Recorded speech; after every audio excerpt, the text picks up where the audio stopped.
ngày nay chả lôi chất mà pon la tình vì la oi ở long đấy lấy mùi mở nè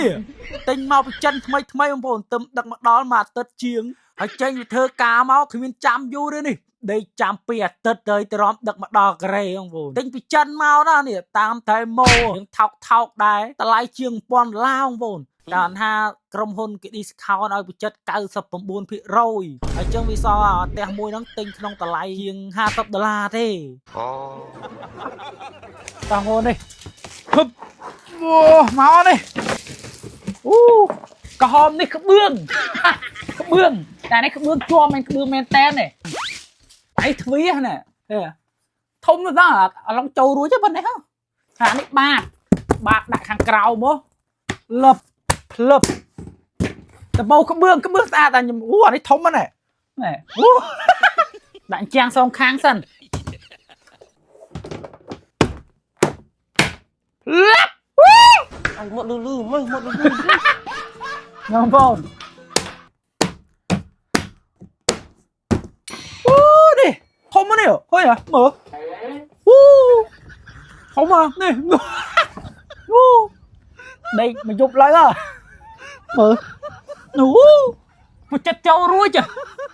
ណែឥឡូវប្រាក់តបូលនេះតបូលអាណាមុខអាណាក្រោយដូចគ្នាឥឡូវរួចហើយនេះបងធំនេះដាក់កូនង៉ែតបាន3នាក់តោះឥឡូវរួចហើយបងប្អូននេះតឡាងរួចហើយនេះធំតើនេះខ្ញុំយកអាខ្នាតធំជាងគេហ្នឹងនេះបើយកទូចមកចាប់ប្រយអាឡុងដីអត់កើទេនេះធំហ្នឹងខាងក្នុងហើយមើលតបូលយកដូចចាស់មែនតើអញ្ចឹងនេះអានេះបាក់ទ្វារកើតបាក់ពូជកើតវិញងាប់ហោអាឡុងដីគ្មានងើបទេនេះយកមកឃើញនេះស្អាតដល់ទ្វារនេះណែមនុស្សដីក៏បានដែរ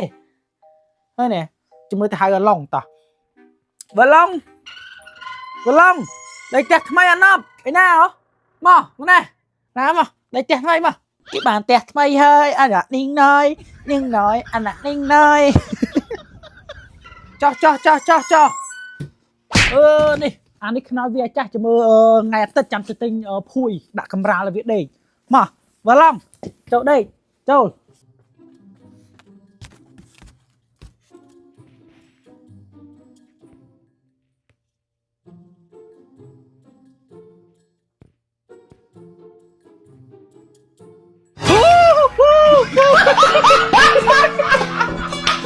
អូននៅកូរ៉េណាចង់បានទូរស័ព្ទមិនថាថ្មីមកទឹកវាយដូរបងលុះអីណាបើកស៊ីមជាប់ឡានផ្ដាច់ស៊ីមអីអ្នកមកកូរ៉េថ្មីអត់មានស៊ីមប្រើអីអាចមកបើកស៊ីមនៅកន្លែងហាងស្រីតូចចំណាប់លក់ទូរស័ព្ទដៃនៅក្នុងប្រទេសកូរ៉េនេះបានហើយចំពោះទីតាំងហាងវិញគឺនៅតំបន់031ខាងចង្ប៊ូយ៉កផ្សារក្រោមដីច្រកលេខ3/3ចាំបងប្អូនមកដល់ហាងក៏បានអាចឆាតទៅเพจស្រីតូចចំណាប់លក់ទូរស័ព្ទដៃនៅក្នុងប្រទេសកូរ៉េនេះក៏បានដែរ